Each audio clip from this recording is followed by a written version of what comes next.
If I was a new caregiver in 2025, there are 5 things that I would look at doing. So, caregiving is a lot of work and it is a huge commitment. And I understand how hard it is because I've been doing it for 32 years. And I have seen both the happy and sad outcomes that can come from caregiving with your own family members. That is why I would look at these 5 things. And number 5 is the most important. So make sure you stick around for that one. Type tips down below in the comment section, and I'll send you my free easy caregiving guide to help you get started in caregiving. And if you've already been caregiving for a while, this guide can still help you focus on the things that you need to do to make caregiving easier, because that's what we all need, is it to be not so difficult. And I use my experience as a nurse who's had a care home for 10 years, plus also my experience of caring for my own family members to help me make this guide to make it easier for you. So, what is the things that can help you get started on your caregiving journey? Number one is that you need to make sure you've got all of the paperwork. So, what does that paperwork involve, and why is it important?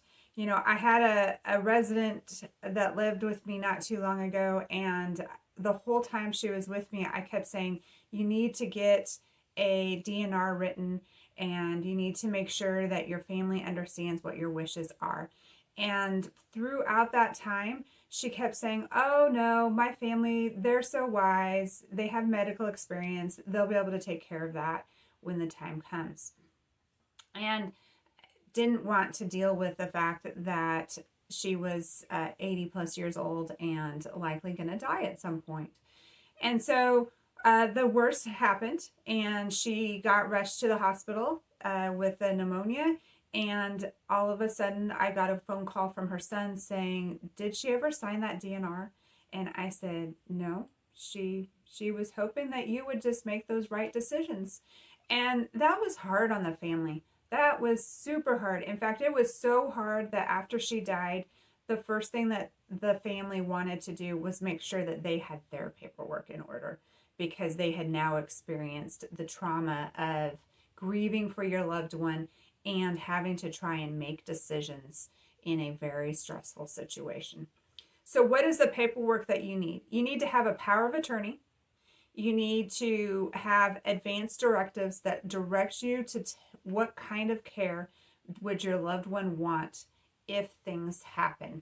So if they are no longer able to talk for themselves, if they are terminal, what care would they want? Would they want CPR? Would they want a ventilator? Would they want antibiotics? These are all discussions to have early on in the time frame. Even before you start caregiving, those are discussions that I have started having with my 20-year-old kids, so that they know, if the worst happens, what does mom want, and what care would I want, so that they aren't trying to guess, and they will never feel the guilt of having to guess. The last thing that's super important is also to have a DNR. If the person is ready to say, I don't want to have CPR, I don't want to have my heart get restarted. And that is a big discussion that we'll have to have in another video about why I recommend that for most people as they are aging. So number 2 is that if your loved one lives at a distance from you, and what does at a distance mean? I would say if they live more than 20 minutes from you, you might want to think about having them move closer to you. It is a huge hardship on the primary caregiver to have to try and be commuting over to where their loved one is living. And I have seen that so many times over the years. Even small things that you don't even think about that you're going to have to help with. Beyond care is the fact that a lot of times people, as they're aging, they have problems getting their TV to work, getting their phone to work. And so you might be getting called, even if they're living at an assisted living, for just the silliest little thing, like, I want to watch my TV and I can't get it to turn on. That is probably the most common thing that I help the people who live with me with, is that their TV and the cable box get out of sync and they can't figure out how to get it back together so that they can push the power button and everything will come on.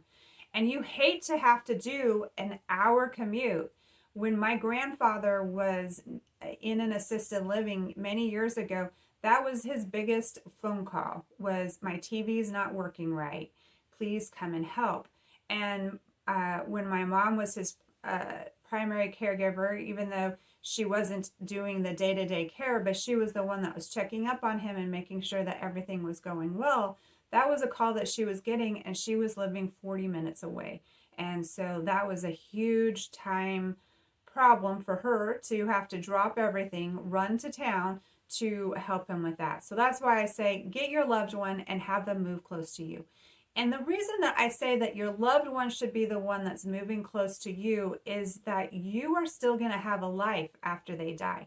And so I hate it when I see family members get forced to move close to their loved one to do the caregiving, because then after a while, what I usually hear is, I am resentful of the fact that I've given up my life and all of my friends to go and take care of my mother, my father, whoever it may be. And so that's why I am pretty adamant that the one that needs the care is the one that should move close to the caregiver. And the only exception is if the one that is going to be doing the care actually wants to make a move, is interested in moving to that area where their loved one is, then that's a great thing. Go ahead and move. But the moral is, make sure you're in close proximity, even if you're not doing day-to-day care. The time needed to check up on things will accumulate. So number 3 is get the equipment that you need to make the job easy. So many times I talk to caregivers and they tell me that their back is aching and it's hurt. They've hurt themselves leaning over a low bed. Or I've seen the opposite, where the one that's being cared for has fallen because their bed is too high and they're stepping onto a stool to get out of the bed because they don't have the dexterity to climb in and out easily anymore. And so now they've broken something because they didn't have the right bed. The bed that I recommend for people who are needing help is to go ahead and just buy a hospital bed, for at-home care that is fully electric, that with the push of a button, the whole bed lifts up in the air. Separately, the head of the bed can lift and the feet of the bed can lift. And that is the best thing for you to get. And usually your insurance can help pay for that. Other things to think about, depending on what your loved one is needing at this time, is maybe a lift so that you're not hurting your back.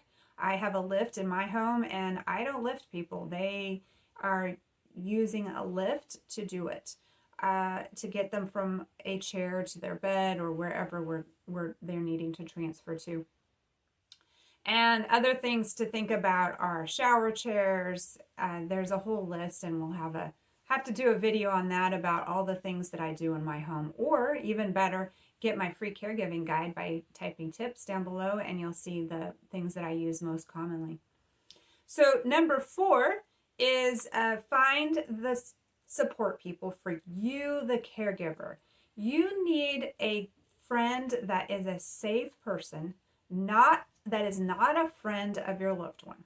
You need someone that when you've had a bad day with your loved one, because those days are going to come. Your loved one's going to do something that's going to just drive you crazy. And you need someone that you can call up and say, I just need an ear to listen because this has been a tough day and I just need to vent. And just praying about it isn't doing it for me. I need someone to help me get recentered and get revitalized about this important task that I have. And maybe they can offer suggestions sometimes, but really you just need that safe person to talk to, because those days are going to come. Unfortunately, it's not smooth sailing every day. I wish it were.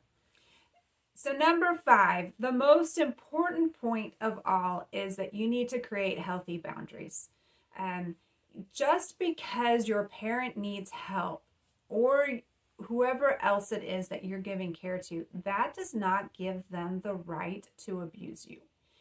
And this is something that I hear a lot about, is that families, there's always dynamics that have built up over the years. And you need to remember that you need to keep yourself in a safe place. And if your loved one is an abusive person, then and abusive to you, then you might need to say, no, I can't be your daily caregiver. You're going to have to be in a facility. You're going to have a caregiver come in because it is important for you and your mental health to make sure that you have created good boundaries, that you stay healthy, because you have a life to live after your loved one. And you, just because they gave birth to you, does not mean that they get to destroy your life. And this is a story that I hear over and over again. People will bring people to move in with me in my home. I care for 3 people at a time. And so I've seen a lot of people over the last 10 years. And they'll tell me, I can't believe they are treating you so well. When I had them at home with me, they were terrible to me. And I always think, well, it's because I don't tolerate that behavior. And I know that that is hard to create that boundary with your loved one. And it's easy to say, oh, well, it's their illness that's making them act badly. But that's still not okay. And I remember when I was a young nurse decades ago, the police came and spoke at the hospital that I worked at and told us that nobody had a right to abuse us. And I remember thinking, what? Have you ever been a nurse? Are you crazy? That's what patients do to nurses. We are abused every day.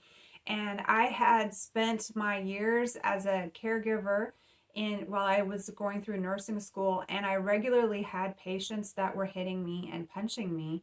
And I had worked in the ER, and the same thing had happened there. And I just thought, this police officer has no idea what they're saying. We as nurses receive that kind of care every day, and we just have to grin and bear it. But really, they said no. Even as a nurse, even as a caregiver, you have a right to press charges, actually, for abuse against people. Now, I'm not saying that you need to go out and press charges. I've never done that. But it did teach me to change my thought process and to realize that I need to say no to people. Abuse is not okay, no matter whether it's a family member or a stranger. They have to treat you well. And if they don't treat you well, then other caregiving arrangements need to happen. And you can always take someone to the hospital, to the ER, and refuse to accept them back if that is the absolute what you have to do, because they need to be in a safe place, but so do you. So the next part of creating healthy boundaries is that you need to have days off. You're a caregiver, but you need to take time away so that you can still enjoy your life. If you have grandkids, you need to be enjoying your grandkids. You need to be enjoying the things in your life. And you might say, but my loved one needs me all the time. Well, other arrangements need to be made, and you need to plan it in advance. If you don't plan in advance, then those arrangements will never happen. There are other people that can come in. You can hire someone, plan ahead and hire someone, find a college kid, a high school kid, to come and sit and do their homework while you are gone, and pay them $10 an hour. Or if you need, there's other people, maybe through your church, you can find someone. There's professional caregivers that you can hire. All these different avenues. Maybe another family member can be put on the schedule that they're going to come in at least once a week. You need to get some time away, because that is good for your family member and it's good for you. And number 3 is of the creating healthy boundaries is that you need to get paid for what you're doing. It is hard work, and it is a lot of work. And one of the things that I hear the most from family caregivers is the resentment that they feel because mom's estate is going to be split evenly between all of the children, but yet one family member is doing all of the care, or 90% of it. And that normally is the case. One family member usually does the most care.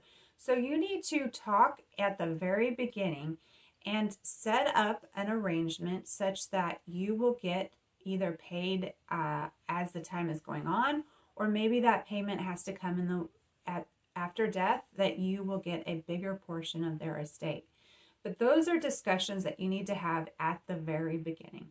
Or wherever you are in the process, go ahead and have that discussion now, because that will save you from feeling resentful and from having the relationship with your siblings get ruined. And that is the saddest thing that I've seen over and over again in my 30 years, is where family members, after the caregiving has happened and after mom and dad have died, now the siblings no longer get along because of the resentment of one sibling having done all of the care and not receiving any money, any thanks in any way. And that is always so sad, because then the family will forever be broken. So I hope that these 5 things will help you to be in a better place with your caregiving. I know that it took me a long time to get to these thought processes and to realize the importance of all of them. So let's start out right in 2025 with your caregiving to make sure that you feel good about it and that you're creating good and happy memories with your loved one that will last your lifetime. And that this will be, while it will be a hard time, eventually you'll look back and say, I'm so glad that I helped mom or dad in his final years. If you like my ideas, be sure to put tips down below in the comments, and I'll send you my free easy caregiving guide. And if you have things that you would like to know more about with caregiving, make sure you comment in the comments below and tell me what they are. I would love to make videos to help people. That's my mission these days, is to help people with their caregiving. And I won't know what it is that you want unless you tell me. So make sure you comment, and I'll see what I can do to help you in your caregiving journey.